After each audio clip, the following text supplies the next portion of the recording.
Good evening friends, मैं हेमंत मीणा हमारे YouTube channel agriculture वाला पर आपका वेलकम करता हूं। जैसा कि आपको पता है, कल अपने क्लास ली थी, उसमें अपने एग्रोनॉमी कवर किया था। एग्रोनॉमी में आपने क्या पढ़ा था? फार्मिंग सिस्टम, क्रॉपिंग सिस्टम के बारे में पढ़ा था। फार्मिंग सिस्टम के टाइप देखे थे, कौन कौन से टाइप होते हैं।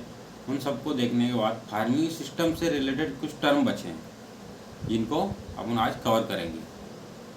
और क्लास होने के बाद मैंने पीडीएफ ग्रुप में शेयर कर दी थी। जो लोग ग्रुप में ज्वाइन नहीं हुए हैं वो वीडियो के डिस्क्रिप्शन में लिंक रहती है, वहाँ से व्हाट्सएप ग्रुप और टेलीग्राम ग्रुप में ऐड हो जाए।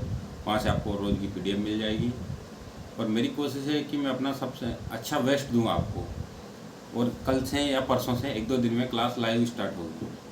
आज और कल हो सकता है और वीडियो अपलोड करना पड़े, लेकिन कल या परसों से क्लास लाइव चलेगी। और मैं एक चीज़ और आपसे पूछना चाहता हूँ, अगर आप लोग चाहते हैं कि अपन 2 लेक्चर लें, जैसे अभी 1 घंटे की क्लास अपलोड होती है, अगर आप चाहते हो कि 2 घंटे या 3 घंटे क्लास चले, तो आप लोग कमेंट कर सकते हैं या फिर व्हाट्सएप में मैसेज कर सकते हैं कि हमें क्लास चाहिए। अगर आप लोगों को नीड हो तो अपन ऐसा नहीं कि एक ही क्लास चला सकते हैं, अपन 2 घंटे की क्लास भी चला सकते हैं, 3 घंटे भी कर सकते हैं। जैसा आपको ज़रूरत हो उस हिसाब से आप कमेंट और मैसेज कर सकते हैं। तो ठीक है, आगे बढ़ते हैं आज की क्लास में। आज क्या पढ़ना है अपने? कल अपन ने बात कर ली थी, उससे रिलेटेड कुछ टर्म बचे हैं, उसके आगे फिर अपन मेटेरियोलॉजी का पार्ट पढ़ेंगे। चलो स्टार्ट करते हैं शिफ्टिंग कल्टीवेशन से। शिफ्टिंग कल्टीवेशन क्या है? शिफ्टिंग कल्टीवेशन को लैंड रोटेशन भी बोलते हैं और जूमिंग भी बोलते हैं, कहते हैं। तो शिफ्टिंग कल्टीवेशन, जैसा नाम से पता चल रहा है, शिफ्टिंग मतलब शिफ्ट करना है, एक जगह से दूसरी जगह शिफ्ट करना, तो उसी को बोलते हैं शिफ्टिंग कल्टीवेशन। अब ये कैसे होती है, इसको थोड़ा सा समझ लेते हैं। Forest land is cleared and cultivation मतलब जंगलों की जो भूमि है उसको साफ करके और वहाँ पे खेती करना। और जैसे वहाँ की जो सोइल है उसकी फर्टिलिटी कम हो जाती है, एक ही क्रॉप लगातार एक ही क्रॉप उगाने से वहाँ की सोइल की फर्टिलिटी कम हो जाती है, तो उसकी दूसरी जगह जंगलों की सफाई करके वहाँ पे खेती करते हैं, फिर वहाँ से सफाई होकर दूसरी जगह शिफ्ट हो जाते हैं। इसलिए इसका नाम शिफ्टिंग कल्टीवेशन रखा गया है। शिफ्टिंग कल्टीवेशन इसका नाम रखा गया है। ये हर साल होता रहता है, मतलब एक जगह से दूसरी जगह शिफ्ट होते रहते हैं, इसलिए इसको शिफ्टिंग कल्टीवेशन बोलते हैं। अब लैंड रोटेशन क्या होता है? लैंड रोटेशन आपने एक शब्द सुना हो, क्रॉप रोटेशन, उसमें क्रॉप रोटेट होती है, लेकिन यहाँ पर लैंड रोटेशन लिखा है। इसका मतलब क्या है? इसका मतलब है कि सेम क्रॉप उगाई जाती है year after year. In this case land is fix, land is rotate but crop is fix.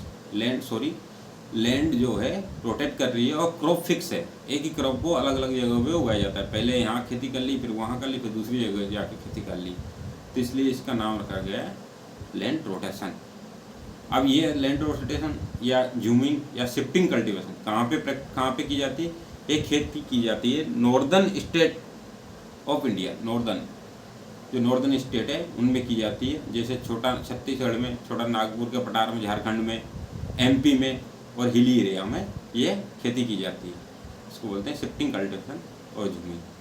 चलो आगे बढ़ते हैं और देख ले जाए। अब क्या आ गया? Sustainable agriculture. सस्टेनेबल एग्रीकल्चर को इको फार्मिंग भी बोलते हैं, नेचुरल फार्मिंग भी बोलते हैं, पर्माकल्चर भी बोलते हैं या परमानेंट कल्चर भी बोलते हैं। जैसा कि मैंने उस दिन आपको सिलेबस डिस्कस कर रहा था अपन आरयू और आरएसयू का, तो उसमें बताया था मैंने कि सस्टेनेबल एग्रीकल्चर आपका उसमें दिया, सिलेबस में एक लाइन लिखी है सस्टेनेबल एग्रीकल्चर। और मैंने आपको बताया था यहाँ से क्वेश्चन आते ही आते हैं, हर साल एक ना एक क्वेश्चन यहाँ से आता है और चांस है कि इस बार भी आएगा, तो इसको अच्छे से समझ लेना। सस्टेनेबल एग्रीकल्चर, सस्टेनेबल का मतलब क्या होता है? टिकाऊ खेती। नेचुरल फार्मिंग का मतलब क्या होता है? प्राकृतिक खेती। परमानेंट कल्चर मतलब जो परमानेंट है, किसी को टिकाऊ है।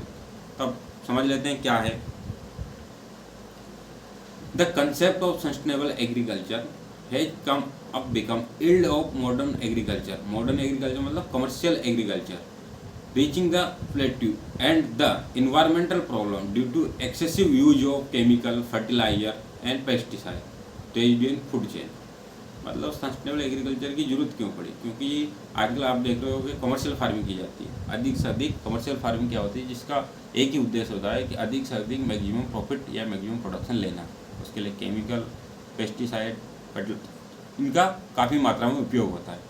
तो जिससे क्या होता है, जो अपना फूड है, भोजन है, तो उसमें ये जो पेस्टिसाइड और फर्टिलाइज़र है इनका उसमें प्रभाव पड़ता है, पॉइजन हो जाता है। तो इसीलिए सस्टेनेबल एग्रीकल्चर में टिकाऊ खेती और उससे भूमि की सॉइल फर्टिलिटी भी कम होती है।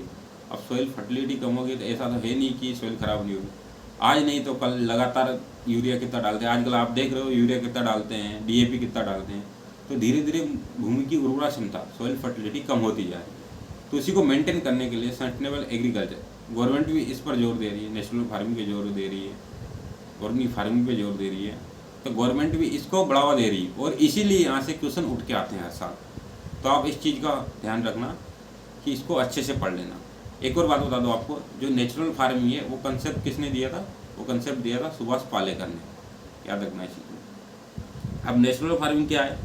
नेचुरल फार्मिंग की इस डेफिनेशन क्या लिखा है? Is an excellent illustration of sustainable agriculture. मतलब नेचुरल फार्मिंग इस इलस्ट्रेशन का मतलब चित्रित करना, चित्रण करना। मतलब जो नेचुरल फार्मिंग है और सस्टेनेबल एग्रीकल्चर को अच्छा चित्रण करती है, मतलब वही होगा, सिनोनिम्स हो गए। Eco farming, natural farming, permanent culture, permaculture और अपना ये सस्टेनेबल एग्रीकल्चर, सब सिनोनिम जैसे है, एक जैसे की तरह यूज किया जाता है। आगे बढ़ते हैं और देख लेते हैं। इसका एक स्लोगन है इको फार्मिंग का, feed the soil not the plant, feed the soil not the plant. किसका स्लोगन है? Eco farming, ecological farming. अब इसको क्या बोलते हैं? वही बात आगे मैं आपको बोला अब इस सिनोनिम से वही लिखा है आगे। It is also known as ecological farming, eco farming, organic farming और परमानेंट कल्चर, ये चीज़ लिखी हुई। तो आप इसको अच्छे से पढ़ लेना और ध्यान रखना इस चीज़ को। इसका सिर्फ एक ही उद्देश्य है, कम से कम फर्टिलाइज़र का उपयोग करना। नेचुरल फार्मिंग में बिल्कुल फर्टिलाइज़र का यूज नहीं किया जाता, ऑर्गेनिक फार्मिंग में नहीं किया जाता। मतलब इन्वायरमेंटल का इफेक्ट कम से कम पड़े, ये सस्टेनेबल एग्रीकल्चर, टिकाऊ खेती, नाम ही उसका है टिकाऊ खेती। अब आगे देख लेते हैं, आगे क्या पढ़ना है हमको। Terms related to cropping and farming system. कुछ टर्म ऐसे थे, जैसा कि मैंने बताया कि अपन ने कल फार्मिंग सिस्टम पढ़ा था, तो कुछ टर्म रह गए थे जो कि क्रॉपिंग सिस्टम और फार्मिंग सिस्टम से रिलेटेड है, तो उनको आज अपन समझ लेते हैं। सब्सिस्टेंसिंग फार्मिंग, सब्सिस्टेंसिंग फार्मिंग क्या होता है?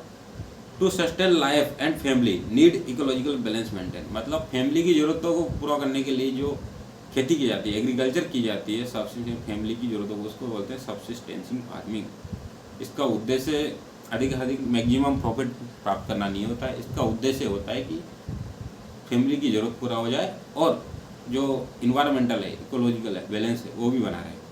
ये होती है सब्सिस्टेंसिंग फार्मिंग। एक होती है कमर्शियल एग्रीकल्चर। जैसा कि मैंने आपको बताया, आजकल जो खेती हो रही है, मैक्सिमम लोग 98% या 99% सभी लोगों को मान लो वो करते हैं कमर्शियल फार्मिंग। इसका उद्देश्य क्या होता है? टू ऑब्टेन हायर इनकम, मतलब ज़्यादा से ज़्यादा प्रॉफिट हो, ज़्यादा से ज़्यादा इनकम हो, उसी को बोलते हैं कमर्शियल एग्रीकल्चर। आगे बढ़ लेते हैं पर्माकल्चर। अभी हम पढ़ ही चुके हैं। पर्माकल्चर या ऑर्गेनिक फार्मिंग कह दो, या परमानेंट कल्चर कर दो, या इकोलॉजिकल फार्मिंग कह दो, या नेचुरल फार्मिंग कह दो, एक दूसरे के सिनोनिम्स से सब। और आगे बढ़ लेते हैं, आगे क्या लिखा है? मल्टी स्टोरी या मल्टी टायर क्रॉपिंग। अब इसको अच्छे से समझ लेते हैं कि मल्टी स्टोरी और मल्टी टायर क्रॉपिंग क्या होती है। इसको मैं आपको समझाता हूँ। मल्टी टायर और मल्टी स्टोरी क्रॉपिंग का मतलब होता है कि अलग अलग ऊंचाइयों पर फसलों को उगाना। जैसे बड़ी ऊंची वाली फसल उगा दी, फिर उसके नीचे दूसरी फसल उगा दी, तीसरी, ऐसे खेती करना। मतलब सबसे ऊंची फसल, फिर दूसरी, फिर तीसरी, उसी को बोलते हैं मल्टी स्टोरी या मल्टी टायर क्रॉपिंग। जैसे कोई अपने खेती की इतनी ऊंची है, उसकी ऊंचाई इतनी है, फिर दूसरी हाइट पे दूसरे फसल कर ली, फिर तीसरी हाइट की फसल कर ली, फिर और उससे छोटी कर ली, फिर और ऐसे फसलों को उगाना, ये होता है multi tier multi cropping system. इसी को बोलते हैं मल्टी टायर या मल्टी क्रॉपिंग सिस्टम। जैसे कोकोनट का पेड़ आपने देखा बड़ा सा होता है, फिर पेपर का पेड़ लगा दिया, फिर घासें लगा दी, तो ये होगी मल्टी टायर या मल्टी क्रॉपिंग। ठीक है, एग्जाम्पल याद रखना, एग्जाम्पल पूछा जा सकता है या कभी कभी डेफिनेशन से भी क्वेश्चन आ जाता है बन के। आगे बढ़ लेते हैं और देख लेते हैं आगे क्या है। अपॉर्चुनिटी क्रॉपिंग, इसको अच्छे से समझना। अपॉर्चुनिटी का मतलब क्या होता है? किसी को मौका मिलना, या अपॉर्चुनिटी अपन कहते हैं ना कि उसको तो अच्छी अपॉर्चुनिटी। जैसे आप लोगों के लिए, आप लोगों के उदाहरण समझाता हूँ। आरईओ की वैकेंसी 1852 आरईओ के पद है, 52 या 53 कुछ पद आरएसी के, मतलब 1900 के समथिंग वैकेंसी है। तो आपके लिए अच्छी अपॉर्चुनिटी है इस बार सेलेक्ट होने की। इतनी वैकेंसी ना कभी आई है, ना शायद भविष्य में कभी आए। तो आपको इसी बार सिलेक्शन लेना है और वीडियो को पूरा देखना लास्ट तक, वीडियो को पूरा देखना और अच्छा लगे तो इसको शेयर भी करना। चलो बात कर लेते हैं अपॉर्चुनिटी क्रॉपिंग की।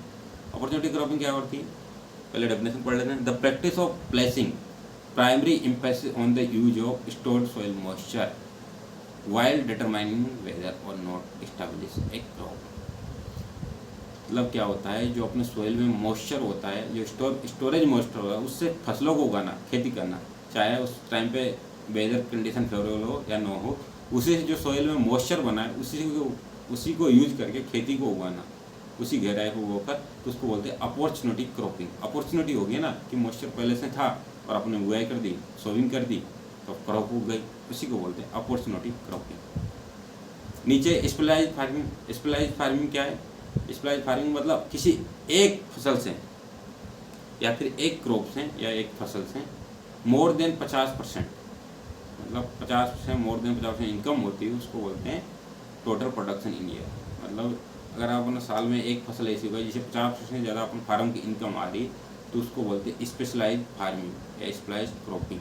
स्पेशल हो गई ना, 50% ज़्यादा इनकम एक ही चीज़ से आ रही तो होगी स्पेशलाइज्ड क्रॉपिंग। डेफिनेशन पढ़ लेते हैं एक बार। It is a cropping plan which a single crop contribute 50% और more of the total production.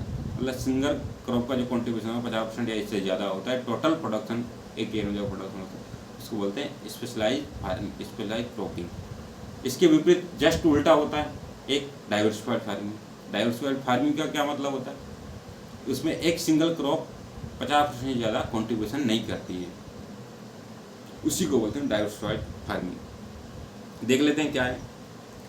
It is a cropping plan in which no single crop contributes more than 50% total crop production in a year. मैंने बताया ना कि अगर 50% ज़्यादा single crop से contribution हो रहा है तो उसको बोलते हैं स्पेशलाइज्ड फार्मिंग, और 50% से कम कंट्रीब्यूशन हो रहा है तो उसको बोलेंगे अपन डाइवर्सिफाइड फार्मिंग, डाइवर्सिफाइड क्रॉपिंग या फार्मिंग। Augmentation crop. ऑगमेंटेशन का मतलब क्या होता है, ऑगमेंटेशन का मतलब होता है बढ़ाना। ऑगमेंट मतलब बढ़ाना, उपज को बढ़ा देती है।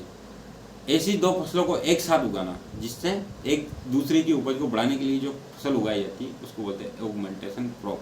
जैसे बरसीम की पहली कटाई के समय उसकी उपज को बढ़ाने के लिए उसमें सरसों, इसको राई बोलते हैं, ब्रेसिका को मिलाकर बो देते हैं। तो पहली कटाई के समय बरसीम जो थी उसमें फुटाव नहीं होता है, तो उसमें सरसों के साथ में एकदम से काटी जाती है पहली कटाई के समय, तो उसकी ईल्ड बढ़ जाती है। पहली जो कटाई होती है उसमें उसकी ईल्ड बढ़ जाती है, उसी को बोलते हैं ऑगमेंट करना। तो बरसीम के लिए यहाँ ब्रेसिका क्या काम करे, ऑगमेंट यानी बढ़ाने का काम करे, ऑगमेंटेशन का काम कर रही है। ठीक है, चलिए आगे बढ़ते हैं। Contingency cropping. कंटिंजेंसी क्रॉपिंग क्या होता है, growing of crop in aberrant weather like drought और फूड। मतलब कंटिंजेंसी क्रॉपिंग मतलब एक इस टाइप की फसलों की खेती करना जो वेदर भले ही ड्राउट हो या फ्लड आए उसको स्किप कर जाए और अपनी क्रॉप ग्रो कर जाए, उसको बोलते हैं कंटिंजेंसी क्रॉपिंग। क्या लिखा है, growing of crop in aberrant weather like drought और फ्लड, उसमें ग्रो कर जाए, उसको बोलते हैं कंटिंजेंसी क्रॉपिंग। कंटिन्यूस क्रॉपिंग, अगला देखते हैं कंटिन्यूस क्रॉपिंग। कंटिन्यूस का मतलब लगातार फसलें उगाना। क्या लिखा है, growing of crop one after the other without seasonal fellow. मतलब खेत को बिना पड़ती छोड़े, मतलब बिना फसल, ऐसा कोई जैसे अपन पड़ती छोड़ देते हैं, जैसे रबी खरीफ की फसल लेते हैं, रबी की ले लेते हैं, और उसके बाद जायद की भी ले ली, फिर खरीफ की ले ली, फिर रबी की ले ली, ये चक्कर चलता रहे तो उसको बोलते हैं कंटिन्यूस क्रॉपिंग। यही लिखा है, growing of crop one after the other without seasonal follow. Continuous मतलब कंटिन्यूस फसलों को उगाना ही कंटिन्यूस क्रॉपिंग कहलाता है। एक होता है कंटूर क्रॉपिंग, ढलान पे खेती करना। कंटूर क्रॉपिंग का मतलब क्या होता है, ढलान पे खेती करना। क्या लिखा है, it is the cultivation of crop along the contours of slope. मतलब ढलान पे खेती करना ही कंटूर क्रॉपिंग कहलाता है। दोस्तों ये टर्म ऐसे है कि थोड़ा सा कंसेप्ट है और थोड़ा सा लॉजिक है। अगर आपको लॉजिक समझ में आ गया तो आप इसे बहुत जल्द कवर कर लोगे और आपके याद भी रह जाएंगे और एग्जाम में पूछ ली जाते हैं। Contour cropping. आगे बढ़ते हैं, कोपाइस फार्मिंग। कोपाइस फार्मिंग का मतलब क्या होता है, जैसे गन्ने में क्या होता है रेटन क्रॉपिंग, जो कटे हुए भाग है उसे से सूट और रूट फूल के उसे से वापस से रीजनरेट होकर क्रॉप हो जाती है। वैसे ही कॉपाइस फार्मिंग है, क्या लिखा है, the ability of to regenerate by shoot और root suckers of a forest to establish is called coppice farming. मतलब एबिलिटी जो होती है उसके रूट और सकर में इतनी एबिलिटी होती है कि दोबारा से वो एस्टैब्लिश हो जाए क्रॉप, उसी को बोलते हैं कॉपाइस फार्मिंग जंगलों में, उसी को बोलते हैं कॉपाइस फार्मिंग। चलिए मित्रों आगे बढ़ लेते हैं मोदी जी की तरफ। मित्रों चलो देख लेते हैं, दोस्तों थोड़ा सा कट गया है। Integrated farming system, integrated farming system, integrated farming system, integrated मतलब एक दूसरे को इंटीग्रेट करना, मिला देना, और फार्मिंग सिस्टम तो आपने पढ़ा है। तो मतलब इंटीग्रेटेड फार्मिंग सिस्टम का मतलब क्या होता है, एक दूसरे को मतलब फसलों के साथ साथ लाइव स्टॉक, पोल्ट्री और वो मछली पालन जिसको बोलते हैं, और बी कीपिंग, इन सबको एक साथ करना, इंटीग्रेट करके, उसी को बोलते हैं इंटीग्रेटेड फार्मिंग सिस्टम। मतलब इन सब चीज़ों को मिला करना। और ये किसके लिए इंटीग्रेटेड फार्मिंग सिस्टम किसके लिए लाभदायक है, स्मॉल और मार्जिनल फार्मर के लिए। स्मॉल और मार्जिनल फार्मर के लिए इंटीग्रेटेड फार्मिंग सिस्टम ज़्यादा बेनिफिशियल है, क्योंकि उनके पास खेती कम होती है। आपको पता ही होगा स्मॉल और मार्जिनल फार्मर क्या होते हैं, मैं आपको बता देता हूँ, नहीं पता हो तो आगे अपन पढ़ेंगे भी। स्मॉल मार्जिनल फार्मर का मतलब होता है जिसके पास लेस देन 1 हेक्टेयर, 1 हेक्टेयर से भी कम, 1 हेक्टेयर से भी कम उसके पास खेती हो, वो आता है मार्जिनल फार्मर। और 1 से लेकर 2 हेक्टेयर, 1 से लेकर 2 हेक्टेयर तक उसके पास ज़मीन हो, वो होता है स्मॉल फार्मर, स्मॉल फार्मर। ठीक है मित्रों, मोदी जी की तरह मित्रों। चलो मित्रों आगे देख लेते हैं क्या है, यही लिखा है उसमें, small and margin farmer high रखना, हायर इनकम इसका उद्देश्य। ये होता है farming system research, farming system research. Farming system research क्या होता है, it is a highly location specific research, मतलब पर्टिकुलर लोकेशन, हाईली किसी पर्टिकुलर लोकेशन के ओर रिसर्च करना और वहाँ पे खेती करके रिसर्च करना, उसी को बोलते हैं फार्मिंग सिस्टम रिसर्च। डेफिनेशन पढ़ लेते हैं।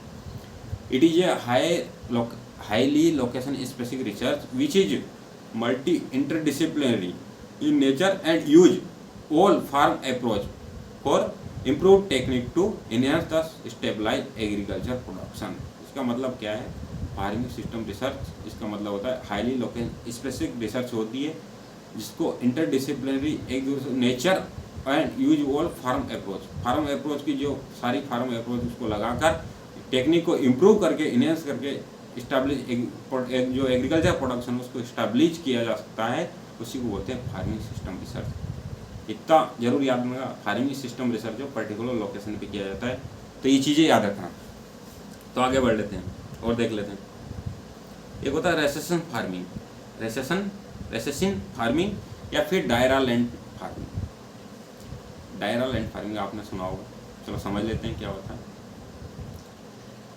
जिसमें आपको ऐसे नॉर्मली समझा देता हूँ कि डायरा लैंड फार्मिंग क्या होता है। एक ऐसा सिस्टम, क्रॉपिंग का एक ऐसा सिस्टम है जहाँ पे क्रॉप को कहाँ प्लांटेड किया जाता है, फ्लूड एरिया जहाँ पे हर साल बाढ़ आ जाती है, ऐसे एरिया में क्रॉप को प्लांट किया जाता है और उसी जगह पर खेती करना जहाँ पे हर साल बाढ़ आ जाती है, उसको बोलते हैं रेसेशन फार्मिंग या डायरा लैंड कल्टीवेशन। डेफिनेशन पढ़ लेते हैं। In this system crop are planted in flooded area as the rainy season and the water wickets. वही जहाँ पे हर साल बाढ़ आ जाती है ऐसी जगहों पे फसलों की खेती करना, उसी को बोलते हैं रेसेशन फार्मिंग या फिर diara land farming. Arable farming, arable farming देख लेते हैं। अरेबल फार्मिंग समझा, अरेबल फार्मिंग का मतलब ऐसा ऐसी क्रॉप प्रोडक्शन करना जिसको टिलेज की आवश्यकता हो, उसको बोलते हैं अरेबल फार्मिंग। फार्मिंग सिस्टम, ऐसा फार्मिंग सिस्टम जिसको involve production of crop requiring tillage, जिसको टिलेज की आवश्यकता हो तो ऐसी फसलों को उगाना ही अरेबल फार्मिंग कहलाता है। आगे देखते हैं।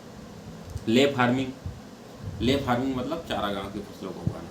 It is the growing of field crop in rotation with the grass fodder legume. और फील्ड क्रॉप के साथ साथ चारागाह, ग्रासेस और फोडर क्रॉप और लेग्यूम क्रॉप को भी उगाना, उसी को होता है ले फार्मिंग। आगे देखते हैं स्टेट फार्मिंग। स्टेट फार्मिंग मतलब स्टेट, राज्य, मतलब सरकार के अंतर्गत खेती करना, उसको स्टेट फार्मिंग बोलते हैं। Farm are manage by the government officer, government के द्वारा दो फार्म मैनेज किया जाता है, उसको स्टेट फार्मिंग कहते हैं। आगे बढ़ जाते हैं, आगे देख लेते हैं। एक होता है सोशल फॉरेस्ट्री। सोशल फॉरेस्ट्री का मतलब क्या होता है, ऐसी जगह पर the practice of raising forest और फ्रूट ट्री, मतलब ऐसी जगहों पे फॉरेस्ट और फल वाले पौधों को उगाना उन द सोसाइटी की ज़मीन पर जो reduce the atmosphere pollution called social forestry. मतलब ऐसी जगह पे फॉरेस्ट्री वाले पौधे और फल वाले पौधों को ऐसी जगह पे उगाना जो सोसाइटी की लैंड हो, वहाँ पे फसलों को उगाना जिससे एटमॉस्फेयर का पोल्यूशन कम करने के लिए जो फॉरेस्ट्री की जाती है उसको बोलते हैं सोशल फॉरेस्ट्री। ठीक है, तो आगे बढ़ते हैं। एक होती है नर्स क्रॉप। अब नर्स क्रॉप क्या होती है? नर्स आपने देखा हॉस्पिटल में जाते हैं तो क्या करती है नर्स, उसको सिस्टर बोल देते हैं, कभी कभी चिढ़ जाती है सिस्टर बोलने पर। क्या करती है नर्स? नर्स क्या करती है? आपकी देखभाल करती है, केयर करती है, उसी के शब्द में समझ लो नर्स क्रॉप। मतलब nurse crop which is nourishes the main crop by the way of nitrogen fixation and, जैसे सोरगम के साथ काउपी, तो ये नर्स क्रॉप का काम करेगी क्योंकि काउपी नाइट्रोजन फिक्सेशन करती है, सोरगम उसको यूज कर लेती है, तो इस सोरगम के लिए नर्स क्रॉप का काम कर रही है। मैंने आपको एग्जाम्पल बता दिया। नर्स क्रॉप जो अपन नर्स होती सेम वैसी होती है, उसको नूरिश करती है, तो न्यूट्रिएंट की पूर्ति करती है। काउपी एक लेग्यूम क्रॉप हो तो वो नाइट्रोजन का फिक्सेशन करती है, इसलिए इसको सोरगम के लिए बेनिफिशियल है। एक होती है गार्ड क्रॉप। गार्ड क्या होता है? अब गार्ड आपने देखा होगा, जैसे कहीं भी चले जाते हैं रखवाली करते हैं, बैंक में चले जाओ एक गार्ड साहब खड़े रहेंगे वहाँ पे, तो वही गार्ड क्रॉप है। तो गार्ड क्रॉप क्या होती है? खेत के चारों ओर लगाई जाती है, प्लांटेड की जाती है। जैसे मान लो ये आपका खेत है, एक खेत है, अब इसके चारों ओर जो फसलें उगाई जाती हैं उसको बोलते हैं गार्ड क्रॉप। इसकी मेन क्रॉप की रक्षा के लिए जो फसलें उगाई जाती है उसको बोलते हैं गार्ड क्रॉप। ठीक है, देख लेते हैं क्या लिखा है। Growing of the main crop in the centre surrounded by Hardy and thorny crop.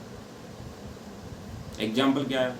मेज के चारों ओर सोरगम को लगाना, हार्डी एंड थॉर्नी मतलब कांटे वाली फसलों को उगाना, जो हार्डी हो नेचर में वैसी फसलों को उगा देते हैं चारों ओर, मेन क्रॉप के चारों ओर। तो मैंने यही तो बोला कि आपका खेत है, इसके चारों ओर दूसरी फसलों को उगा देंगे तो वो जाएगी अपनी गार्ड क्रॉप। गार्ड का काम करती है, जैसे बैंक में गार्ड होता है वैसे ही गार्ड का काम करती है। एक होती है ट्रक क्रॉप। ट्रक क्रॉप जैसे कि आप समझ गए, ट्रक का मतलब क्या होता है?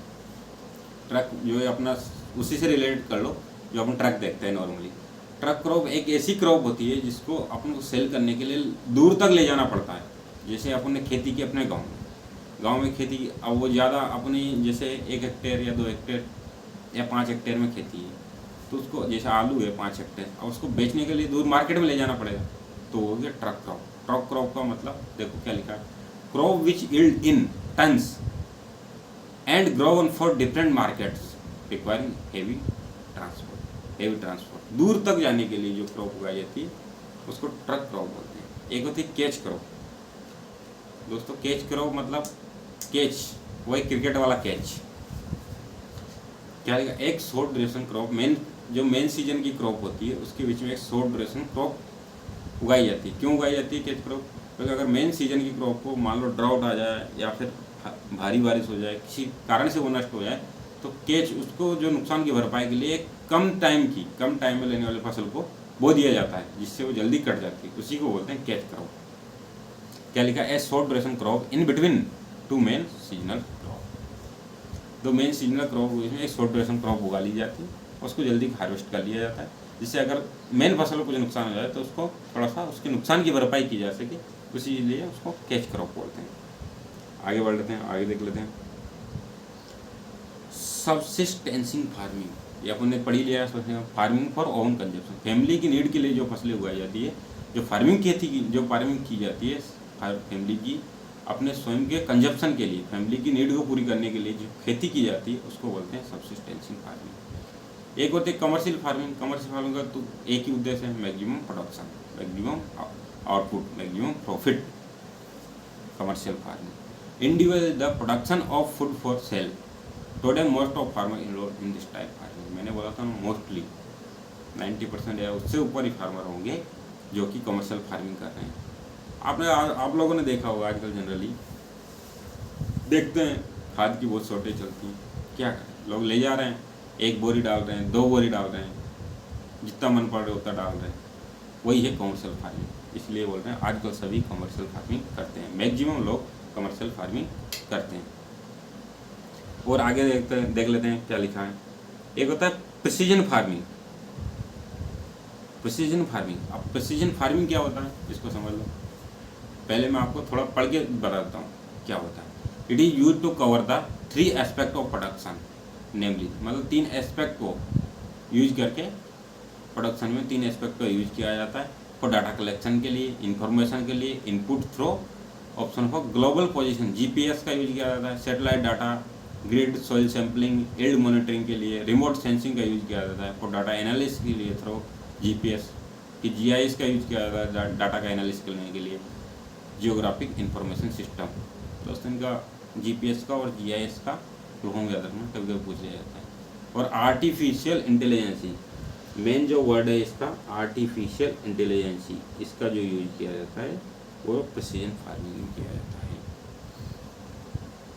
आप एक चीज़ याद रखना, सीधा सा सिंपल सा मैं आपको फंडा बता देता हूँ कि प्रिसीजन फार्मिंग, यहाँ भी आपको प्रिसीजन फार्मिंग दिख जाए या फिर जीआईएस, जीपीएस या आर्टिफिशियल इंटेलिजेंस का यूज प्रोडक्ट मिल जाए, समझ जाना वो प्रिसीजन फार्मिंग है।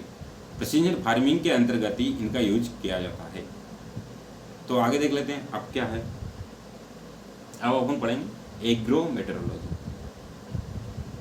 एग्रो मेटेरोलॉजी या फिर मेटेरोलॉजी बोल दूँ, जैसा भी हो। तो इसमें पहले अपन क्या पढ़ेंगे, एग्रो मेटेरोलॉजी में बेसिक टर्म्स पढ़ेंगे, बेसिक टर्म्स पढ़ेंगे। दोस्तों आप लोगों को मैं एक बार फिर बताना चाहता हूँ, कुछ लोग अगर नहीं सुन पाए हो बाद में आए, आप लोग एक बात याद रखना, मैं जो नोट्स बना रहा हूँ बहुत ही मेहनत से बना रहा हूँ और बहुत ही अच्छे मेरी तरफ से 100% दे के बना रहा हूँ। अगर आप इन नोट्स को कवर कर लोगे मतलब आपको एग्रीकल्चर का पूरा सिलेबस कवर हो जाएगा। मेरे नोट्स को पढ़ोगे, इसके अलावा आपको कोई बुक पढ़ने की जरूरत नहीं। मैं नहीं कह रहा मत पढ़ना, अगर आपके पास समय है तो आप और कोई बुक पढ़ सकते हो, लेकिन अगर इन नोट्स को नहीं पढ़ोगे तो फिर आप एक ही बुक को पढ़ के रह जाओगे। अगर आपने ये नोट्स पढ़ लिया मतलब सारी बुकें पढ़ ली, कोई सी बुक पढ़ा ली, उससे बाहर नहीं जाएगा। और फिर पेपर ही ऐसा आ गया कि किसी कहाँ से आउट ऑफ सिलेबस आ गया, जो सिलेबस दिया उसके हिसाब से नहीं आया तो बात अलग है। तो वो आएगा तो सबके लिए आएगा, आपके लिए अकेले के लिए नहीं आएगा। तो चलो चलते हैं एग्रो मेटेरोलॉजी पर। इस बेसिक टर्म के बारे में बात करेंगे आज, ज़्यादा कुछ नहीं पढ़ेंगे, सिर्फ बेसिक टर्म्स के बारे में पढ़ेंगे। क्योंकि अगर मैंने ज़्यादा वीडियो अपलोड कर दिया तो फिर आप झेल नहीं पाओगे, पूरा देखोगे नहीं। और मैं कोशिश करूँगा कल या परसों से 1-2 दिन में लाइव क्लासेस चलेंगे। अगर आप कहेंगे तो सुबह और शाम में 1-1 घंटा रख देंगे, और आप कहेंगे शाम में 2 घंटा रख देंगे, और आपको 3 घंटे चाहिए तो शाम में ही 3 घंटा रख देंगे। जैसी आपकी डिमांड होगी आप कमेंट बॉक्स में बता देना कि एक क्लास की जगह दूसरी क्लास की रिक्वायर्ड है, और या तो इसी सब्जेक्ट को 2 घंटे पढ़ा या फिर दूसरे किसी सब्जेक्ट को एक्स्ट्रा ऐड कर लेंगे, एड ऑन कर लेंगे। तो आप लोग कमेंट करके या फिर व्हाट्सएप पे ग्रुप में ऐड हो जाना। ग्रुप की लिंक है इसके डिस्क्रिप्शन में दे दूँगा, तो वहाँ से ग्रुप में, व्हाट्सएप ग्रुप में, टेलीग्राम ग्रुप में कहीं भी ऐड हो जाना। आपको वहीं ये जो PDF से मैं पढ़ा रहा हूँ ये PDF मैं वहीं शेयर करता हूँ लेक्चर खत्म होने के बाद, तो फिर वह PDF भी आपको वहाँ मिल जाएगी और वहाँ से ही अपन आगे बढ़ जाएंगे। तो आगे बढ़ते हैं। आप सोच रहे होंगे कि टाइपिंग क्यों नहीं है, क्योंकि मैं नोट्स को बनाता हूँ, मैं क्वालिटी पे फोकस कर रहा हूँ, क्वांटिटी पे नहीं। अगर मैं चाहूँ तो आपको टाइप करके भी दे सकता हूँ, लेकिन फिर वो क्वालिटी इस नोट्स में नहीं रहेगी। तो फिर ऐसे हो जाएंगे कि चलो ठीक है बला टाल रहे हैं, और मैं बला टालना नहीं चाहता। अगर मुझे बलाई टालनी होती तो मैं स्टार्ट ही क्यों करता। मेरा मन किया, मेरा दिल किया, इसलिए स्टार्ट किया, और मैं आपको दिल से ही पढ़ा रहा हूँ, दिमाग का भी यूज करता हूँ, ऐसा नहीं। चलो आगे बढ़ लेते हैं। एग्रोमेट्रोलॉजी का हम बेसिक टर्म का यूज करेंगे। तो ह्यूमिडिटी क्या होती है? ह्यूमिडिटी का मतलब होता है water vapour contain atmosphere. Atmosphere मतलब वातावरण के जो वाटर वेपर होता है उसी को ह्यूमिडिटी बोलते हैं। अब ह्यूमिडिटी 3 प्रकार की होती है, एक तो एब्सोल्यूट ह्यूमिडिटी, एक रिलेटिव ह्यूमिडिटी, एक स्पेसिफिक ह्यूमिडिटी। सबसे ज़्यादा जो एग्रीकल्चर में यूज होती है और जो सबसे मेन है वो क्या है? रिलेटिव ह्यूमिडिटी, RH बोलते हैं, इसको परसेंटेज में नापते हैं। अब RH क्या होती है? RH होती है water vapour present in the atmosphere, उसको जो सेचुरेट करने के लिए जो जितनी रिक्वायर होते हैं water vapour present in the air, और ऐसे between water vapour required for saturation, उसके सेचुरेशन में जितना वाटर वेपर रिक्वायर्ड होता है उसी को रेशो को RH बोलते हैं, रिलेटिव ह्यूमिडिटी। जैसा कि मैंने बताया परसेंटेज में इसको मेजर करते हैं और एग्रीकल्चर के लिए मोस्टली यूजफुल है। एक होती है एब्सोल्यूट ह्यूमिडिटी। एब्सोल्यूट ह्यूमिडिटी क्या है? एब्सोल्यूट और actual quantity of water vapour by weight present in given volume. मतलब आपने कोई वॉल्यूम, आयतन, वॉल्यूम का मतलब होता है आयतन, कोई आयतन के बराबर जो है उसमें कितनी वाटर प्रेजेंट है, वाटर वेपर प्रेजेंट है वेट के हिसाब से, उसी को बोलते हैं एब्सोल्यूट ह्यूमिडिटी। इसको मेजर, इसकी यूनिट ध्यान रखना, कभी कभी यूनिट पूछ ली जाती है, डायरेक्ट यूनिट पूछ ली जाती है कि एब्सोल्यूट ह्यूमिडिटी किस में मेजर करते हैं, तो ग्राम पर मीटर क्यूब, ग्राम पर मीटर क्यूब में एब्सोल्यूट ह्यूमिडिटी को मेजर किया जाता है। ये आपको ध्यान रखना है दोस्तों। आगे देख लेते हैं, आगे क्या है, एक स्पेसिफिक ह्यूमिडिटी। स्पेसिफिक ह्यूमिडिटी क्या होती है, इसकी जो यूनिट होती है, यूनिट को ध्यान रखना, यूनिट पूछ लिया जाता है इसलिए मैंने सिर्फ यहाँ यूनिट लिखी है। इसकी यूनिट होती है ग्राम पर किलोग्राम। स्पेसिफिक ह्यूमिडिटी जो होती है उसकी जो यूनिट होती है ग्राम पर किलोग्राम, ये इसकी यूनिट होती है, तो इसको याद रखना। अब बात कर लेते हैं, अब आपने आगे सबसे पहले हेडिंग आपने देखी हो क्या लिखा था, एग्रोमेट्रोलॉजी। एग्रोमेट्रोलॉजी, तो अपन एग्रोमेट्रोलॉजी से बात करने से पहले अपन मेट्रोलॉजी की बात करेंगे, मेट्रोलॉजी क्या होता है, फिर उसके बाद में एग्रोमेट्रोलॉजी पढ़ेंगे, फिर क्लाइमेट के बारे में पढ़ेंगे, क्लाइमेट क्या होता है, फिर वेदर क्या होता है। ऐसे अपन आगे चलते हुए बेसिक टर्म्स को आज कवर करेंगे, बाकी चीज़ें अपन अगले लेक्चर में करेंगे। तो देख लेते हैं मेट्रोलॉजी क्या होता है। सबसे पहले मेट्रोलॉजी मेटेरियोलॉजी और लॉजिया से मिलकर बना है। जैसा कि मैंने आपको बताया, जिसमें लॉजी शब्द लगा है वो किससे बना है, ग्रीक भाषा का शब्द है, ग्रीक वर्ड से लिया गया है। ग्रीक वर्ड कौन दो शब्दों से मिलकर बनाई है, जैसे एग्रीकल्चर किससे बना है, एगर प्लस कल्चरा, एगर मतलब सोइल, कल्चर मतलब कल्टीवेशन, ये लैटिन शब्द से मिलकर बना है। वैसे मेटेरियोलॉजी किससे बना है, मेटेरियोलॉजी प्लस लॉजिया। मेटेरियोलॉजी का मतलब होता है high in the sky, high in the sky, आसमान में ऊंचा। लॉजिया का मतलब होता है स्टडी। तो अब इसकी डेफिनेशन देख लेते हैं। डेफिनेशन क्या कहती है, metrology is the scientific study of atmosphere that focus on whether process and forecasting. अब इसका मैं आपको समझाते हूँ। मेट्रोलॉजी का मौसम, मेट्रोलॉजी मतलब होता है मौसम विज्ञान। इसका क्या मतलब है, साइंटिफिक स्टडी करता है किसके, वातावरण का जो है वैज्ञानिक तरह से अध्ययन कर, किसके फोकस है, वेदर प्रोसेस और फोरकास्टिंग के लिए, उसी को बोलते हैं मेट्रोलॉजी। मेट्रोलॉजी समझ में आया। मेट्रोलॉजी का मतलब होता है इसमें साइंटिफिक स्टडी करते हैं किसकी, एटमॉस्फेयर की, और फोकस करते हैं वेदर प्रोसेस पे और उसके फोरकास्टिंग पे, उसी को बोलते हैं मेट्रोलॉजी। पानी पी लेता हूँ दोस्तों, गला सूख गया थोड़ा।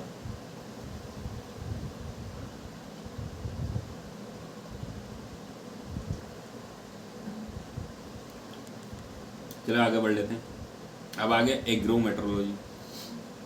मेट्रोलॉजी तो हो गया। अब इसका संबंध एग्रीकल्चर से जोड़ देते हैं, मेट्रोलॉजी का क्रॉप प्रोडक्शन से जोड़ देते हैं, तो होगी एग्रोमेट्रोलॉजी। डेफिनेशन पढ़ के बता देता हूँ मैं आपको। It is the study and use of weather and climate for information to enhance expand agriculture crop to obtain maximum crop production, अधिक से अधिक ऑब्टेन हायर प्रोडक्शन। मतलब मेट्रोलॉजी का ऐसा यूज, एक साथ अध्ययन करना वेदर और क्लाइमेट का, किसके लिए, किसको बढ़ाने के लिए, क्रॉप प्रोडक्शन को बढ़ाने के लिए, एक्सपेंड एग्रीकल्चर क्रॉप का उत्पादन बढ़ाने के लिए, तो उसको बोलते हैं एग्रोमेट्रोलॉजी। मतलब मेट्रोलॉजी का जो रिलेशन अपन क्रॉप एग्रीकल्चर से बनाकर चलते हैं और उसका अध्ययन क्रॉप की दृष्टि से करते हैं, तो उसी को बोलते हैं एग्रोमेट्रोलॉजी। एग्रोमेट्रोलॉजी। और मेट्रोलॉजी को पढ़ने की जरूरत क्या हुआ है, क्योंकि क्रॉप के लिए क्लाइमेट और वेदर सबसे इम्पोर्टेंट फैक्टर है।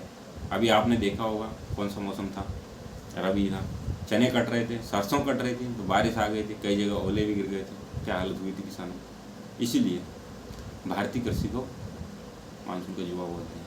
आपने पढ़ा होगा पहले, सही बात है, जुआ ही है। जुए में क्या होता है, जुए में क्या होता है, नुकसान हो जाता है, कभी मिल भी जाते हैं लेकिन नुकसान ज़्यादा होता है। तो खेती भी एक तरफ का जुआ ही है, जहाँ पे ओले गिर गए वहाँ कुछ नहीं बचा, इसलिए भारतीय कृषि को मानसून का जुआ बोलते हैं।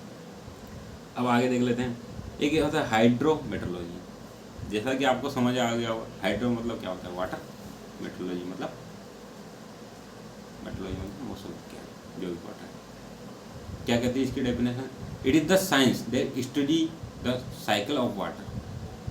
मतलब एक ऐसा विज्ञान जो वाटर साइकिल का अध्ययन करता है, हाइड्रोमेट्रोलॉजी वाटर साइकिल का अध्ययन करता है। इट इज इंटीमेटली किससे रिलेटेड होता है, मेट्रोलॉजी से, हाइड्रोलॉजी से, क्लाइमेटोलॉजी से। क्लाइमेटोलॉजी अलग शब्द है, क्लाइमेट का जो अध्ययन करता है उसको क्लाइमेटोलॉजी बोलते हैं। इसमें घबराने वाली क्या बात है, इन शब्द को बस एक बार आप समझ लोगे ना, मोटा मोटा थोड़ा सा, उसमें आपको माइंड में यहाँ बैठ जाएंगे, और जब आपको वहाँ ऑप्शन दिखेगा आप तुरंत लगा दोगे, गलत नहीं है, बस थोड़ा सा इनको पढ़ लेना। Hydrometeorology it is the science that study the cycle of water. Water cycle की स्टडी करती है और किससे रिलेटेड होते हैं? हाइड्रोलॉजी, क्लाइमेटोलॉजी, मेट्रोलॉजी से। आप बोलते हैं क्लाइमेटोलॉजी क्या होता है? लॉजी लगा है मतलब ग्रीक वर्ड है। अब क्लाइमेटोलॉजी दो शब्दों से मिलकर बना है, क्लाइमा प्लस लॉजिया। क्लाइमा का मतलब क्या होता है? Slope of the earth, slope of the earth. और लॉजिया का मतलब होता है study, scientific study of climate including the cause and long term effect of variation in regional and global climate। मतलब क्लाइमेट क्या होता है? क्लाइमेट क्या होता है? क्लाइमेटोलॉजी को पढ़ने से पहले आपको क्लाइमेट क्या होता है? क्लाइमेट एक ऐसी प्रक्रिया है जो बहुत लंबे समय के बाद में चेंज होती है। Approx 30 year summation of weather, मतलब मौसम का जो डाटा है उसको 30 ईयर का जो डाटा है उसको लेके अपन क्लाइमेट का अध्ययन करते हैं। क्लाइमेट जैसे ट्रॉपिकल क्लाइमेट हो गया, ये सब क्लाइमेट के उदाहरण। क्लाइमेट का जो अध्ययन किया जाता है उसको क्लाइमेटोलॉजी बोलते हैं। आगे देख लेते हैं। एग्रो क्लाइमेटोलॉजी वही हो गया जैसे मेट्रोलॉजी, एग्रो मेट्रोलॉजी, वैसे एग्रो क्लाइमेटोलॉजी हो गया। Agriculture it is the study of those aspect of climate which are relevant to problems of agriculture. जब हम क्लाइमेट का अध्ययन एग्रीकल्चर क्रॉप प्रोडक्शन को ध्यान में रखकर करते हैं तो उसी को बोलते हैं हम एग्रो क्लाइमेटोलॉजी। ठीक है, एग्रीकल्चर से रिलेट करके बोल देते हैं एग्रो क्लाइमेटोलॉजी हो गया। ठीक है, आगे देखते हैं क्या है। क्रॉप इकोलॉजी या फिर agro ecology, the study of inter relationship the living organism with the each other and their environment in agriculture system. अब समझ में आया? एग्रीकल्चर का इकोलॉजी जो इन्वायरमेंटल सिस्टम है उसके साथ में मिला के इंटर रिलेशन, उनके रिलेशन के बारे में, जो लिविंग ऑर्गेनिज्म है उसके अदर उन सब के बारे में एक साथ जो इन्वायरमेंट के साथ जोड़ के जो एग्रीकल्चर सिस्टम के अंदर अध्ययन किया जाता है उसको बोलते हैं एग्रो इकोलॉजी। आप इतना सा ध्यान रखना, किसके? इंटर रिलेशनशिप मतलब इकोलॉजी, मतलब इन्वायरमेंटल को रिलेट करके एग्रीकल्चर का जो अध्ययन किया जाता है उसको बोलते हैं एग्रो इकोलॉजी। फिर नीचे देख लेते हैं क्या है। एक होता है climate index. Climate A number which condense climatic data, जिसमें एक ऐसा नंबर जिसमें क्लाइमेट के जो डाटा होता है उसको सिंपलाइज वे में एक्सप्रेस किया जाता है उसको बोलते हैं क्लाइमेट इंडेक्स। क्लाइमेट इंडेक्स क्या होता है? जो क्लाइमेट का जो डाटा होता है उसको सिंपलाइज ईजी वे में जो एक्सप्रेस करते हैं उसको बोलते हैं क्लाइमेट इंडेक्स। अब क्लाइमेट की डेफिनेशन देख लेते हैं, वैसे तो मैंने आपको समझा दिया। ए जनरलाइज एग्रीगेट ऑफ वेदर, मैंने क्या होता है? समेशन ऑफ वेदर, मतलब मौसमों का योग। A generalize aggregate of weather about larger area and larger period at least 30 years, कम से कम 30 ईयर का डाटा। इसके एग्जाम्पल क्या है? क्लाइमेट के एग्जाम्पल कभी कभी पूछ लिया जाता है। क्लाइमेट के एग्जाम्पल ट्रॉपिकल क्लाइमेट हो गया, कोल्ड सीजन हो गया, मेराइन हो गया, एरिड हो गया, सेमी एरिड हो गया, ह्यूमिड हो गया, ये सब क्लाइमेट के एग्जाम्पल को याद रखना अच्छे से, एग्जाम्पल पूछे जा सकते हैं। तो देख लेते हैं वो वेदर क्या होता है? जो 24 घंटे में या कुछ समय में बदलता रहता है, जैसे रेनी डे था, क्लाउडी डे है, ये सब वेदर के उदाहरण हैं। मौसम, वेदर का मतलब होता है मौसम। ए स्टेट और condition of atmosphere at a given place और at a given time pertaining the smaller area और शॉर्टर ड्यूरेशन ऑफ टाइम। कहने का मतलब क्या है? एक ऐसी स्टेज और ऐसी कंडीशन एटमॉस्फेयर की गिवन प्लेस, पर्टिकुलर टाइम पे और पर्टिकुलर एरिया पे, स्मॉलर एरिया पे, शॉर्टर ड्यूरेशन पे, उसको बोलते हैं वेदर। हॉट डे हो गया, रेनी डे हो गया, क्लाउडी वेदर हो गया, ये सब वेदर के उदाहरण हैं। इसके एग्जाम्पल याद रखना, क्लाइमेट के एग्जाम्पल याद रखना और वेदर के एग्जाम्पल याद रखना। एक हॉट डे, रेनी डे, एक होता है क्लाउडी वेदर, ये वेदर के एग्जाम्पल होगी। अब दो शब्द आए, मैक्रो क्लाइमेट और माइक्रो क्लाइमेट। इनको आप ऐसे समझ जाओगे, नाम से समझ में आ रहा है। मैक्रो का मतलब होता है बड़ा, माइक्रो मतलब छोटा। मैक्रो मतलब बड़ा, माइक्रो मतलब छोटा। Macro climate, the overall climate reason usually a large geographic area, मतलब बड़े क्षेत्र पे, ओवरऑल मतलब आसपास चारों तरफ का क्लाइमेट का जो पर्टिकुलर रीजन का, बड़े एरिया का, लार्ज जियोग्राफिक एरिया, उसको बोलते हैं मैक्रो क्लाइमेट। कहते हैं माइक्रो, पर्टिकुलर जगह का, छोटी सी जगह का। Refer to climate factor in the air near the ground and also beneath the soil, ground के नियर और उसके जमीन के नीचे, उसको बोलते हैं माइक्रो क्लाइमेट। Micro climate. अब बोलते हैं eco climate, climate under crop canopy. Crop की जो कैनोपी होती है उसके अंदर का जो क्लाइमेट होता है उसको बोलते हैं इको क्लाइमेट। इको मतलब ecology, climate under under crop canopy उसको बोलते हैं इको क्लाइमेट। अब दो टर्म आते हैं, लेटीट्यूड और एल्टीट्यूड। लेटीट्यूड क्या होता है? डिस्टेंस फ्रॉम द इक्वेटर से जो दूरी होती है उसको लेटीट्यूड बोलते हैं। और एल्टीट्यूड क्या होता है? The height from mean sea level, समुद्र लेवल से जो ऊंचाई होती है उसको एल्टीट्यूड बोलते हैं। दोनों ही चीज़ों को याद रखना, लेटीट्यूड क्या होती है और एल्टीट्यूड क्या होती है, भूलना मत, याद रखना इसको। देखिए दोस्तों, ऐसा मत सोचना कि आरयू का एग्जाम में 3 महीने कोई ज़्यादा दिन नहीं है और कम टाइम भी नहीं है, इतना कम भी नहीं है उतना ज़्यादा भी नहीं, सफिशिएंट टाइम है। अगर आप अभी से अच्छी स्टडी करते हो डेफिनेटली यू विल सेलेक्टेड, आप लोग आसानी से सिलेक्ट हो जाओगे। लेकिन ऐसा नहीं कि अब तो वैकेंसी 1900 वैकेंसी आएगी हम तो बिना पढ़े सेलेक्ट हो जाए, बिल्कुल नहीं होने वाला। मैं बोल रहा हूँ आज आपसे, अगर पढ़ोगे तभी सिलेक्ट होगे, बिना पढ़े सिलेक्शन नहीं होने वाला है। बिना पढ़े सिलेक्शन भूल जाना, क्योंकि वैकेंसी बढ़ी है तो कंपटीशन भी बढ़ा है, लोग भी बढ़े हैं। आपको पता है कुछ लोग बेचारे जो प्राइवेट जॉब कर रहे थे 2, 3, 4, 5 सालों से, वो प्राइवेट जॉब को रिजाइन करके तैयारी कर रहे हैं। तो याद रखिए, पढ़ना जरूर है तभी सिलेक्शन होगा, बिना पढ़े सिलेक्शन भूल जाइए, ठीक है, याद रखना। चलो क्लास में चलते हैं। लेटीट्यूड और एल्टीट्यूड को याद रखना, कन्फ्यूज नहीं होना। लेटीट्यूड मतलब डिस्टेंस फ्रॉम इक्वेटर, एल्टीट्यूड मतलब समुद्र लेवल से ऊंचाई, उसको एल्टीट्यूड बोलते हैं। Temperature and pressure decrease with the increase, height के इंक्रीज होने पर टेम्परेचर और प्रेशर कम होता है। जैसे ऊंचाई बढ़ेगी टेम्परेचर और प्रेशर कम होता जाएगा। मतलब कहने का मतलब है कि जैसे जैसे ऊंचाई बढ़ती जाती है टेम्परेचर और प्रेशर कम होता जाता है, ठीक है। आगे बढ़ते हैं, देख लेते हैं। एक होता है thermal dead point, thermal dead critical temperature. Thermal dead point क्या होता है? क्रिटिकल टेम्परेचर होता है above which the plant get killed, जिसके ऊपर प्लांट मर जाते हैं। थर्मल डेड पॉइंट, नाम ही उसका थर्मल डेड पॉइंट है। इसका मतलब क्या हुआ?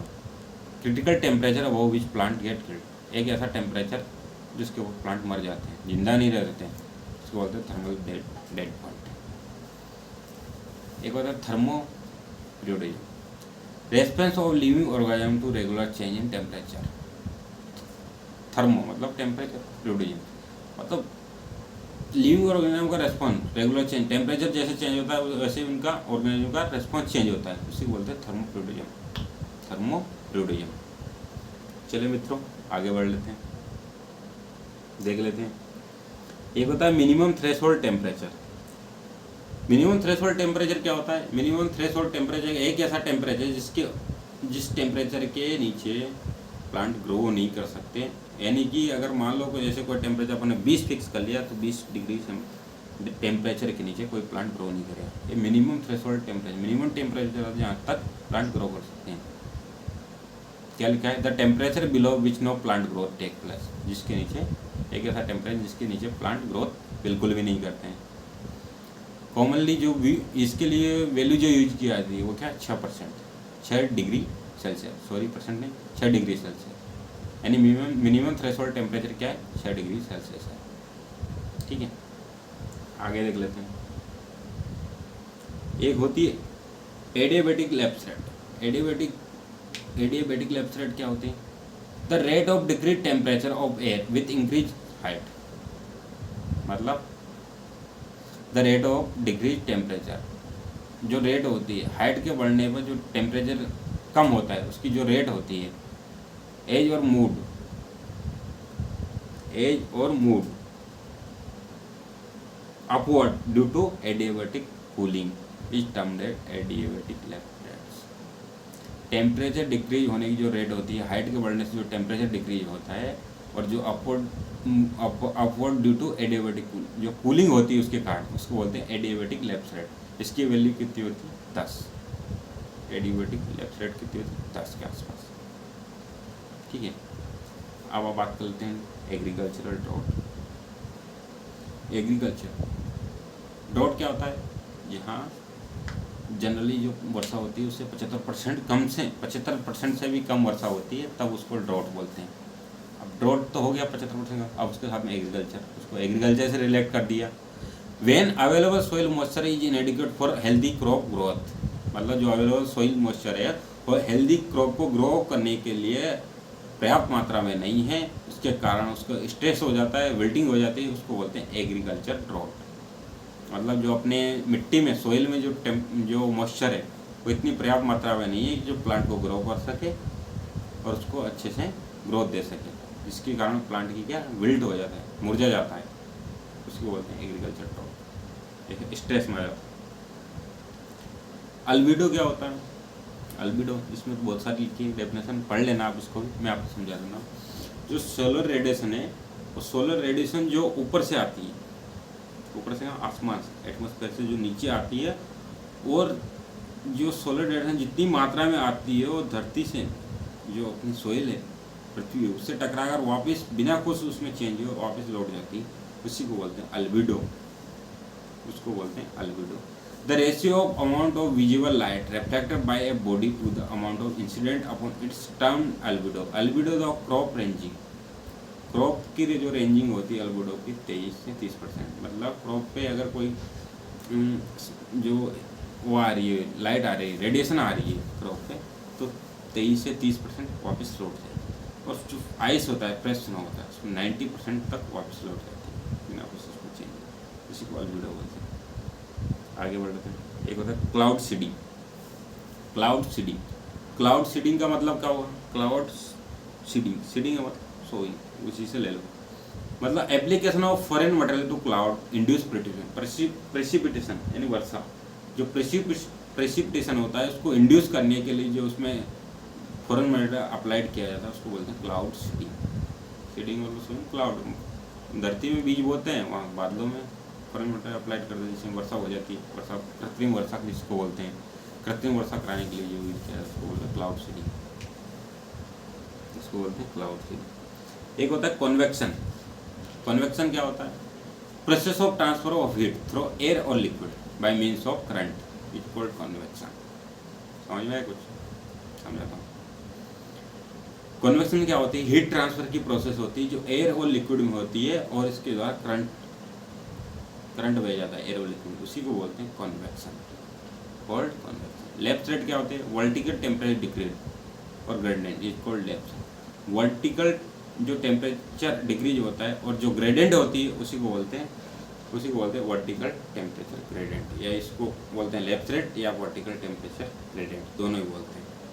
वर्टिकल जाने पर टेम्परेचर डिक्रीज होता है। आगे देख लेते हैं लीवार्ड साइड क्या होता है।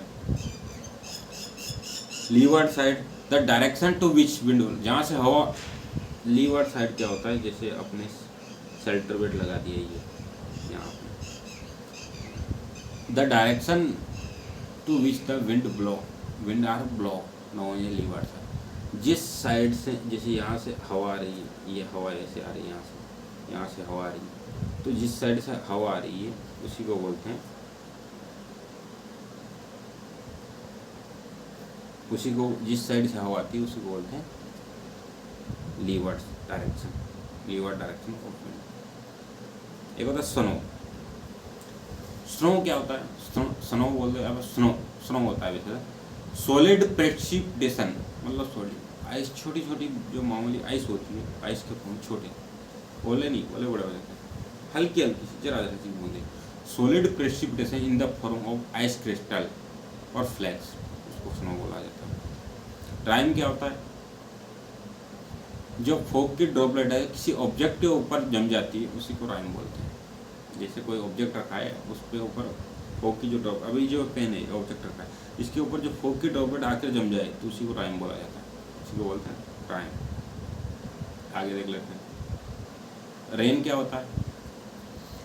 Precipitation in the form of liquid water droplet, मतलब आना, वर्षा का होना, एक तरफ से रेन भी बोल सकते हैं। Precipitation in the form of liquid water drop in larger than, जिसका साइज 0.5 mm से अधिक होता है, diameter, falling the earth called rain. Precipitation in the form of liquid water drop in larger than 0.5 diameter, falling the earth called rain. वर्षा की ऐसी बूंदें जिनका आकार 0.5 mm से अधिक होता है, धरती भी गिरती है तो इसी को रेन बोला जाता है। तो ये हो गया दोस्तों किसकी बात, जो अपने इम्पोर्टेंट टर्म है, इम्पोर्टेंट जो बेसिक टर्म है एग्रोमेट्रोलॉजी की, वो आपने आज पढ़ ली हैं। कुछ रह गए होंगे 2-4 तो उनको बाद में पढ़ लेंगे। अब देख लेते हैं, क्या देख लेते हैं, इंस्टीट्यूशन देख लेते हैं। इंस्टीट्यूशन किसके, एग्रोमेट्रोलॉजी से या फिर मेट्रोलॉजी से रिलेटेड जो संस्था है, इंस्टीट्यूशन है, उनको देख लेते हैं। इनको याद रखना, IMD, IMD का फुल फॉर्म क्या है। देखो दोस्तों, ये चीज़ें कोई समझाने की नहीं है, ये अब जो जब पोर्शन आया है इसे रटने का है, लेकिन फिर मैं आपको समझा देता हूँ, आप इसको अच्छे से याद रखना, एग्जाम में पूछ लिया जाता है। IMD इंडिया मेट्रोलॉजिकल डिपार्टमेंट कहाँ है, सबसे पहले इंडियन मेट्रोलॉजिकल डिपार्टमेंट कहाँ स्टाब्लिश हुआ था, पुणे में। कब हुआ था, 1875 में। प्रेजेंट में कहाँ है, नई दिल्ली में, ये पूछ लिया जाता है। India meteorological department was establish 1875, कब स्टाब्लिश हुआ, 1875, कहाँ पे, पुणे में। अब प्रेजेंट में कहाँ है, दिल्ली में शिफ्ट हो गया है।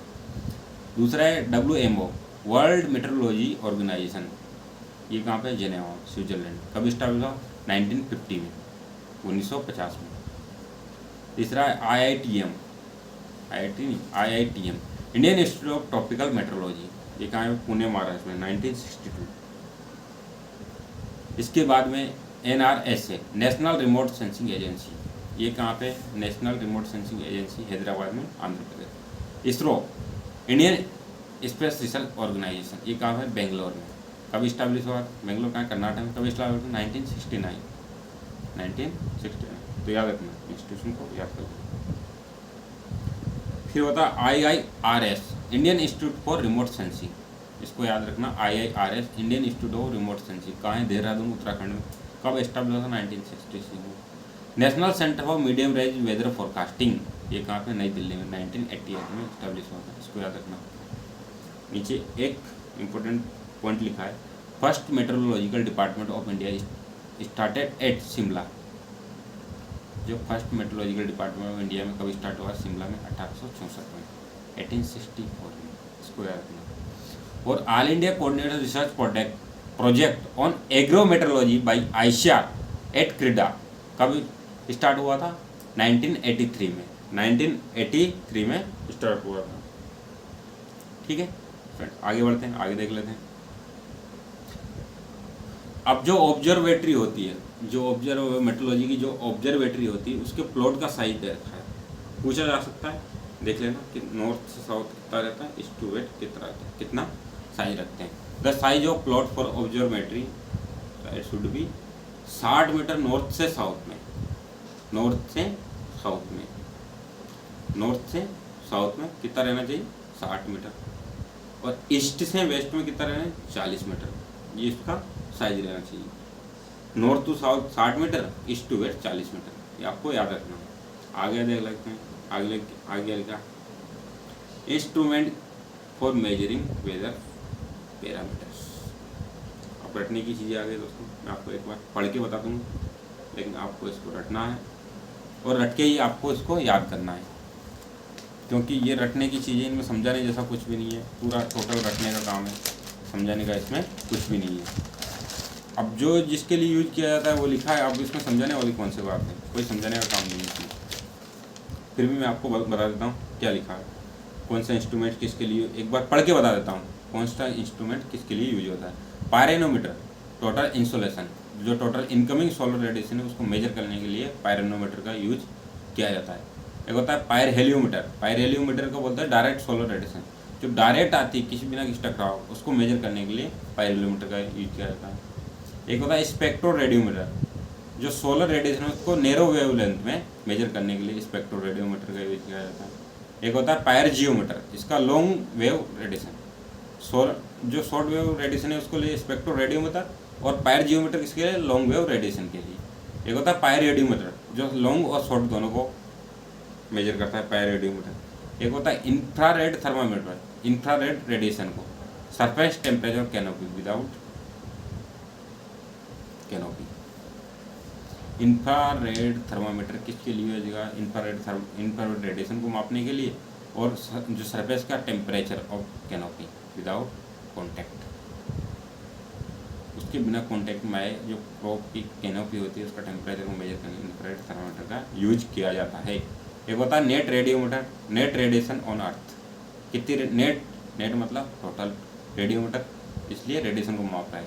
Net radiation at the earth surface कितनी रेडिएशन आ रही है उसको मापने के लिए टोटल कितनी रेडिएशन आ रही है, नेट रेडिएशन को मापने के लिए नेट रेडियोमीटर का यूज किया जाता है। एक लिखा है किप रेडियोमीटर, जो डिफ्यूज रेडिएशन होती है जो कि इधर उधर टकरा के, जैसे ये मान लो ये रेडिएशन आ रही है तो इसके बीच में कुछ ऑब्जेक्ट आ गया इधर मुड़ गई तो डिफ्यूज है कि धरती पर पहुंची, उसको मापने के लिए जो यूज किया जाता है उसको बोलते हैं किप रेडियोमीटर का यूज किया जाता है डिफ्यूज रेडिएशन के लिए। आगे देख लेते हैं अल्बिडोमीटर, रेडिएशन रिफ्लेक्टिविटी या एल्बिडो को मापने के लिए एल्बिडोमीटर का उपयोग किया जाता है। क्वांटम सेंकर, क्वांटम सेंकर क्या यूज किया जाता है, PAR।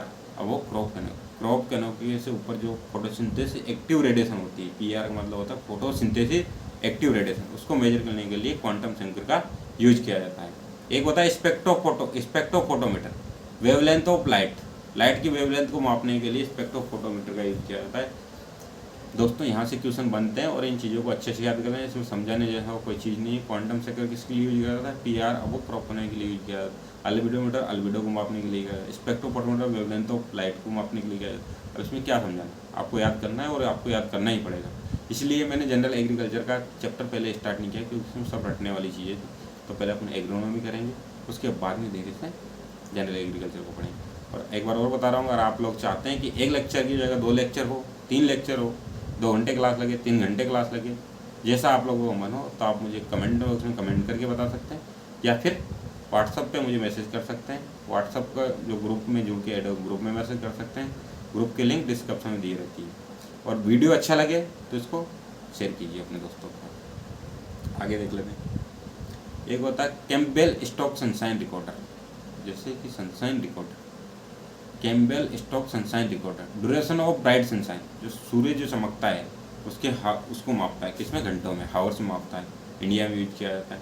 एक होता है photochemical sunshine recorder, duration of bright sunshine, ये भी वही मापता है लेकिन USA में यूज किया जाता है।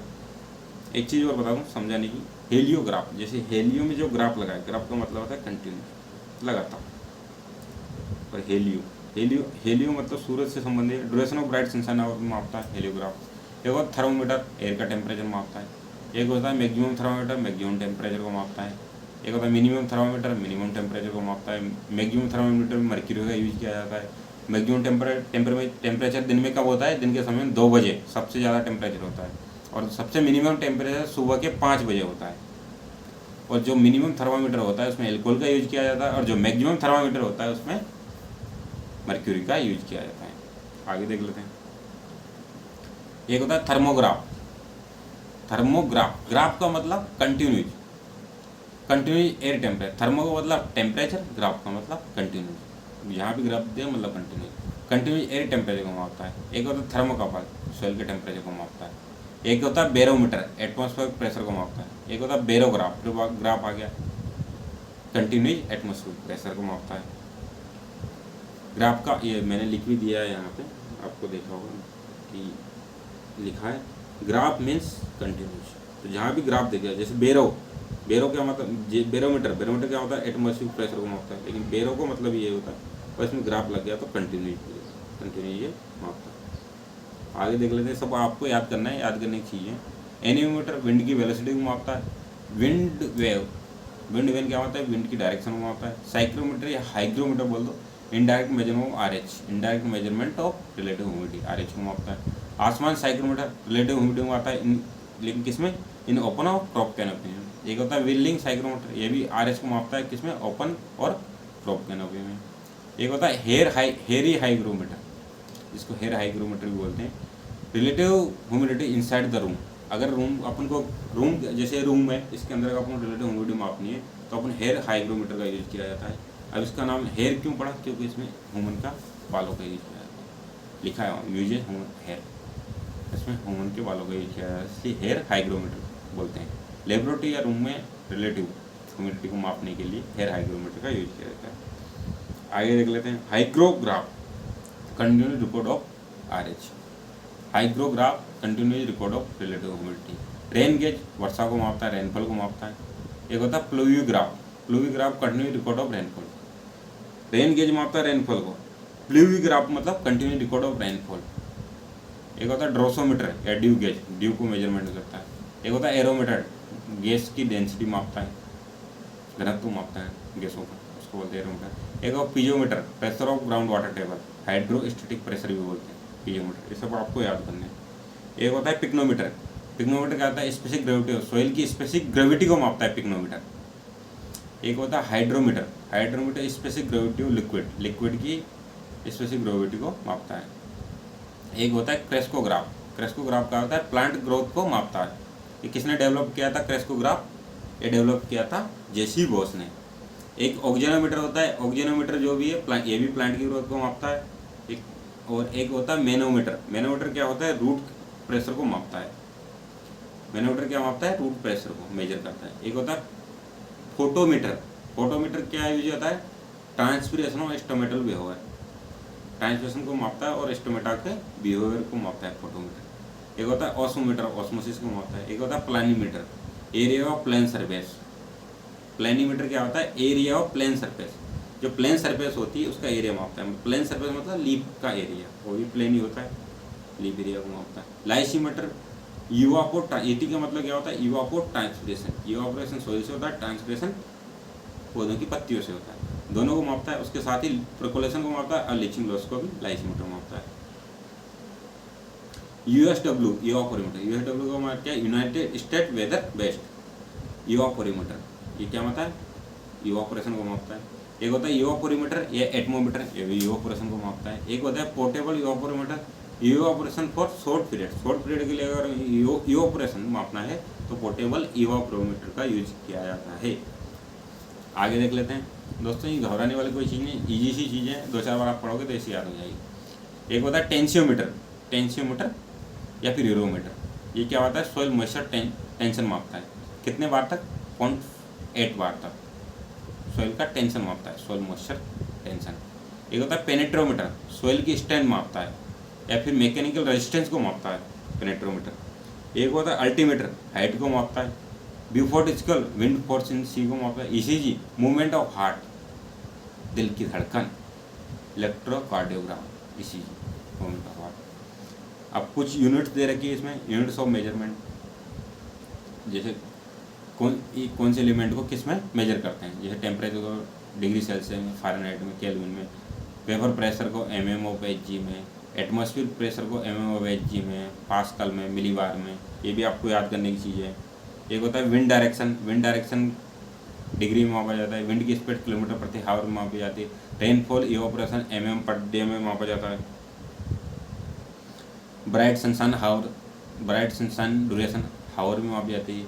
क्लाउड कवर ऑक्टा में मापी जाती है, 0 से 8 तक वैल्यू होती है इसकी क्लाउड कवर की। RH परसेंटेज में मापी जाती है। स्पेसिफिक ह्यूमिडिटी ग्राम पर किलोग्राम मापी जाती है, मेजर की जाती है। एब्सोल्यूट ह्यूमिडिटी जो मेजर किया था ग्राम पर मीटर क्यूब में, ये मैंने आपको पहले ही बता दिया है। और एनर्जी जो है जूल और कैलोरी में एनर्जी को मापा जाता है। तो ये आपको याद करने हैं ये चीज़ें, इसीलिए मैं आपको बता रहा हूँ, वरना मैं वहीं लेक्चर को खत्म कर देता, आपने टर्म खत्म कर, लेकिन आप इनको याद करना है। और एक बात और बता दूँ, जैसे जैसे मैं पढ़ाते जा रहा हूँ, अभी सिर्फ मैं एक लेक्चर ले रहा हूँ, एक लेक्चर अपलोड कर रहा हूँ। आने वाले 2-3 दिन में मैं लाइव पढ़ाऊँगा, 1 घंटे 2 घंटे, जितना आप कहोगे उतना लाइव पढ़ाऊँगा। और आप कहोगे सर 2 घंटे चाहिए, 1 घंटे चाहिए, जितना भी आपकी इच्छा हो उतने लेक्चर पढ़ाएंगे, 1 लेक्चर या 2 लेक्चर, जो भी आपकी इच्छा हो, लाइव चलेगा। और आप साथ साथ में याद करते जाना, वरना फिर इकट्ठा हो जाएगा, बर्डन बन जाएगा, फिर आलसी आएगी। और आप सोच रहे हो कि दूसरी बुक से कवर कर लूँ, तो जितना मैं अपने नोट्स में लिख रहा हूँ ना, किसी बुक में नहीं लिखा, किसी भी एक बुक में, पर्टिकुलर बुक में नहीं लिखा है जितना मैं अपने नोट्स में लिख रहा हूँ। और आप सोच रहे हो नेवना सुंडा से पढ़ लो, कोई दिक्कत नहीं, लेकिन उससे भी ज़्यादा इसमें लिखा है। और आपके सिलेबस को देखते हुए मैंने लिखा है, क्योंकि आजकल जो क्वेश्चन पेपर आ रहे हैं ना, उनका कोई भरोसा नहीं है, तो अपन को सब चीज़ें लेकर चलना है। तो थोड़ा सा और देख लेते हैं आगे क्या चीज़ें हैं। ये लाइन ऑन, ये जो लाइन है आइसोप्लेट मैप है, और इधर लाइन ऑन द मैप। अब ये क्या है, कुछ लाइनें होती हैं जो इक्वल टेम्परेचर को माप दे, उसको बोलते हैं आइसोथर्म। आइसो जितना भी लगा, आइसो मतलब इक्वल होता है, और थर्म का मतलब टेम्परेचर। तो इक्वल टेम्परेचर को जो लाइन ग्राफ पे शो करती है उसको बोलते हैं आइसोथर्म। आइसो बार आईसो मतलब इक्वल, बार मतलब एटमॉस्फेरिक प्रेशर को किस मानते हैं, बार में मापते हैं, तो आईसो बार मतलब इक्वल एटमॉस्फेरिक प्रेशर हो गया। आईसो हेड्स मतलब इक्वल रेनफॉल, आईसो टेक मतलब equal wind speed, iso line haline मतलब इक्वल सेरेनिटी, आईसो प्लेथ मतलब equal rainfall depth, isoneph मतलब equal cloud cover, equal cloud cover, iso normal मतलब equal thermal anomalies, equal thermal anomalies. एक होता है thermoisopleth equal soil temperature, thermoisopleth का मतलब होता है इक्वल सॉइल टेम्परेचर को जो मारता है।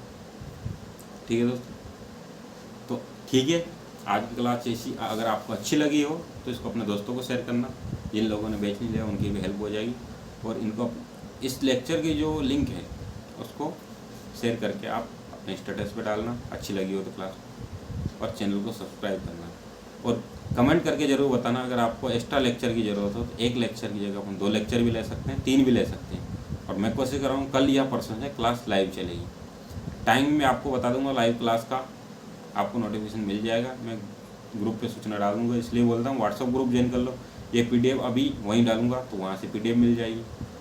टेलीग्राम ग्रुप है, टेलीग्राम ग्रुप ज्वाइन कर लो, दोनों में से कोई से भी ग्रुप ज्वाइन कर लो या दोनों ही कर लो, वहाँ पे आपको सूचना मिलती रहेगी। अब लाइव क्लास चलेगी उसकी सूचना मैं वहीं दूंगा, या फिर चैनल पे ही पता चल जाएगा आपको, चैनल भी नोटिफिकेशन दे देगा कितने बजे से लाइव क्लास। ठीक है दोस्तों, थैंक्स, मिलते हैं अगले लेक्चर में। ठीक है, जय हिंद, जय भारत।